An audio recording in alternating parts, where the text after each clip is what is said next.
January 13, 1973, Northridge, Ohio, Montgomery County. It was a Saturday, and Gloria Buck started the morning making breakfast for her two youngsters. 6-year-old Tracy was a first grader. 5-year-old Scott was in kindergarten. On any other day, they'd be with their classmates at John Morrison Elementary School. But not this day. It was the weekend.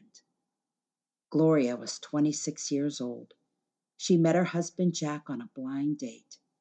They were just a couple months shy of their 7th anniversary. But Jack wasn't home. He was off on a hunting trip with friends. The Bucks lived in a small green bungalow on Arthur Avenue. After breakfast, Tracy and Scott went outside to play with Jennifer Brown, a 12-year-old friend who lived behind them in a house on Harding Avenue. Gloria told Jennifer that a man was coming to see a television that she was trying to sell. She asked if Jennifer could hang out with the kids till noon while she negotiated the deal. But Jennifer couldn't. She and her dad had a shopping trip planned. She left the Buck home at 11 a.m. Seeing Jennifer reminded Gloria that she still needed a babysitter for later so she could go into town on some errands. Jennifer's 17-year-old sister, Patty, was usually available, so Gloria gave Patty a call. But Patty wasn't feeling very well and had spent the morning in bed. The two chatted a bit longer. Patty heard Gloria shout out to her two children in the yard that it was time to come in. Company was coming. Then Gloria told Patty about the man coming to see the television set. A moment later, there was a knock on Gloria's front door. She cut the conversation short, telling Patty her company had arrived. The pair hung up. It was noon. At 3:30 p.m., Patty's little sister Jennifer came back from shopping, and she hurried to the Buck home to show Gloria her new shoes. But nobody answered the door. That was funny, she thought, because the TV was on. In fact, it was blaring. Jennifer let herself into the house and called to the family, but no one answered. So she walked further into the house, checking each room. Then she entered Gloria's bedroom. Gloria and Scott were lying on the floor, covered in blood. Gloria was nude. Tracy was lying on the bed, also bloody. Jennifer stood frozen, then turned and ran for home, screaming all the way. She told Big Sister Patty about what she saw. Patty didn't believe her. She put on her shoes and her coat and headed for the door. "Don't go," Jennifer said to Patty.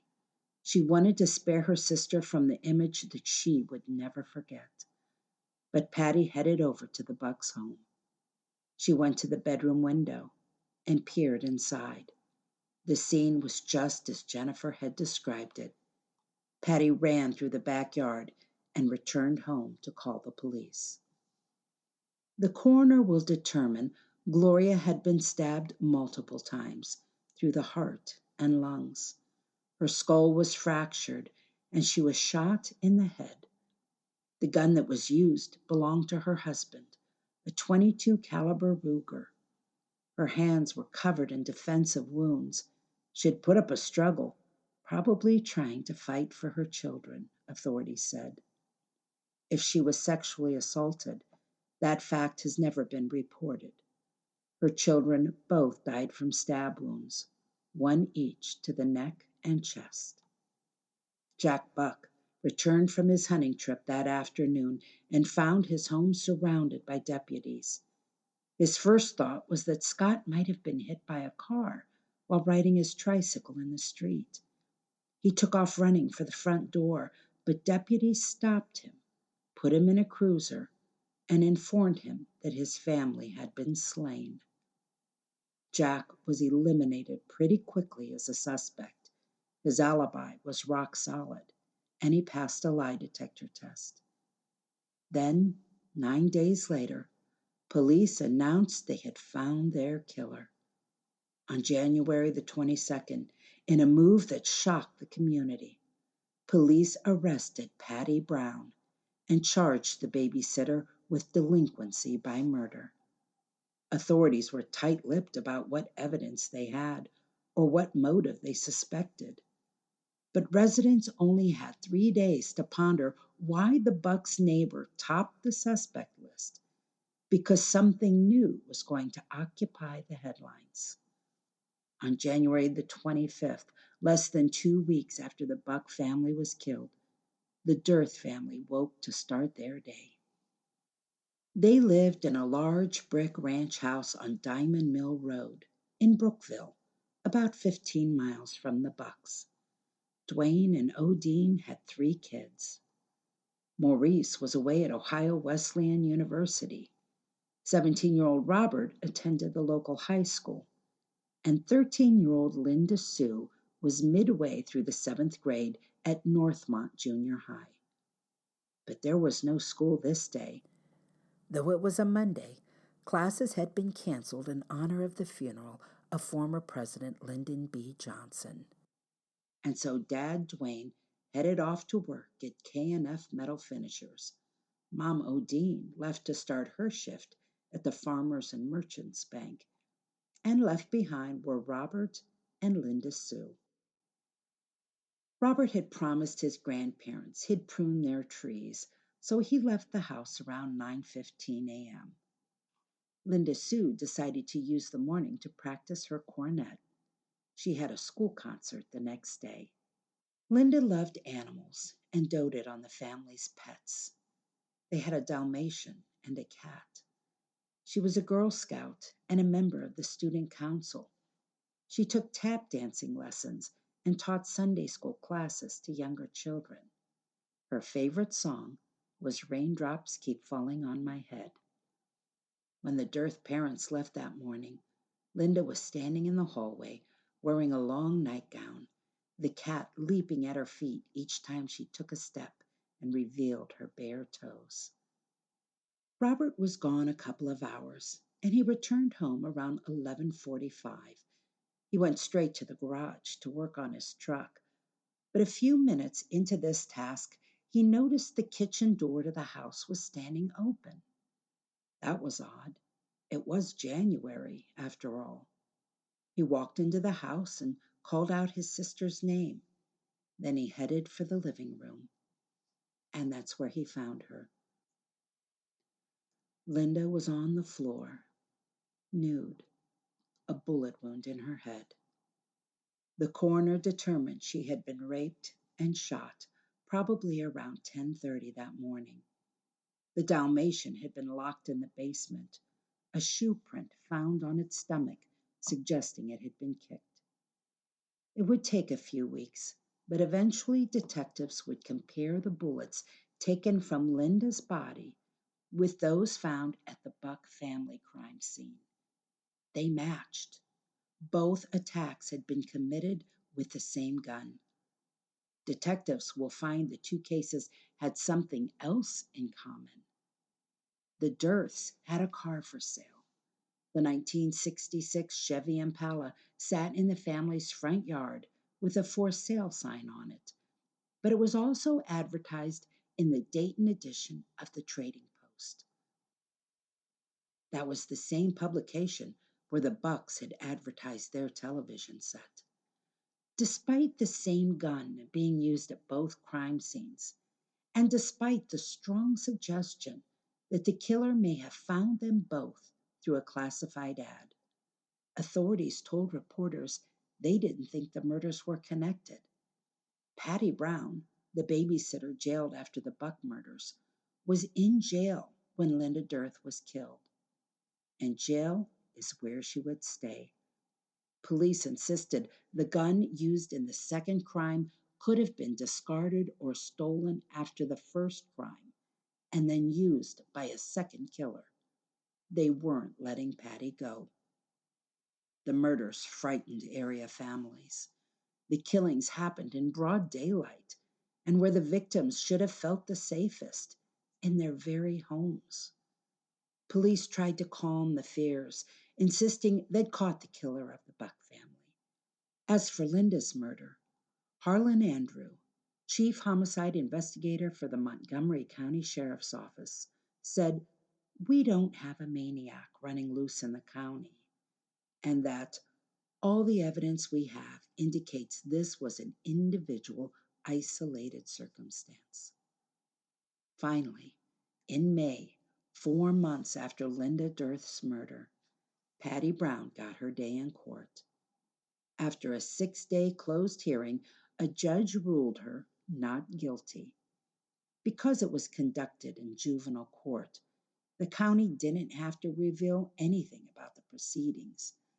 But now, Patty's defense attorney, public defender Richard Dodge, was free to unleash on the sheriff's office.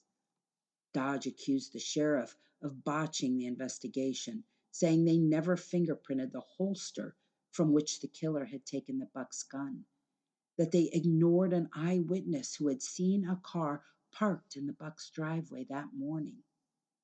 He also revealed for the first time that deputies had another strong suspect that they were ignoring, a man already in jail, arrested on a misdemeanor charge of making obscene phone calls, a man who worked at a service station near the Bucks' home. Sheriff Kiter said there was insufficient evidence to link that mystery man to the 4 murders, and he accused Dodge of improper behavior for visiting the mystery man's aunt. Dodge called for the sheriff investigators to resign. The sheriff called on the Bar Association to investigate Dodge. Meanwhile, in the midst of this dispute, an elated Patty Brown was happy to share her experience with reporters. She had spent 103 days in jail, including her 18th birthday. While incarcerated, she made herself pants and a smock, which she called her going home clothes. When the judge released her, she ran into a room where her things were waiting, popped the buttons as she tore off her detention uniform, and put on those going home clothes. In September of 1973, 9 months after the slayings, an 8-inch long butcher knife was found hidden in the attic of the Buck home in Northridge. Jack Buck had moved out of the house by then, and it was being rented to a new family who told authorities they had never gone into the attic before. They found the wooden-handled knife wedged between 2 stacks of storm windows. It has never been publicly revealed if detectives thought that knife was involved. In 1979, 6 years later, the Montgomery sheriff announced they were giving the cases another look, specifically in light of some other area killings that might have been related. They said they had a new suspect in mind, a person suffering from a multiple personality disorder. They were trying to reach a criminal psychiatrist, Dr. Robert Messer, who had helped solve the Boston Strangler case, to see if he could help. But nothing more of that was said publicly. In 1999, authorities said they had DNA available in both the Buck and Dearth cases, but a test did not identify a killer. At that time, detectives revealed that they had 4 people of interest, 3 of them who knew at least one of the families. But they also acknowledged the killer might not have known the victims at all. The death of Linda Sue Dearth took its toll on the family. Parents Dwayne and Odine struggled to deal with their grief, and they divorced in 1979. Later, after both had remarried and both were widowed, they remarried each other. Odine became active in a local group of parents who had lost their children to violent crime. She revealed how difficult it was in the days, months, even years after Linda's death. She said friends kept telling her to move on, to be thankful for her sons. She said, "I don't care if you've got 50 kids and you lose one. Those other 49 don't take the place of the one that's gone." Odine passed away in 2021.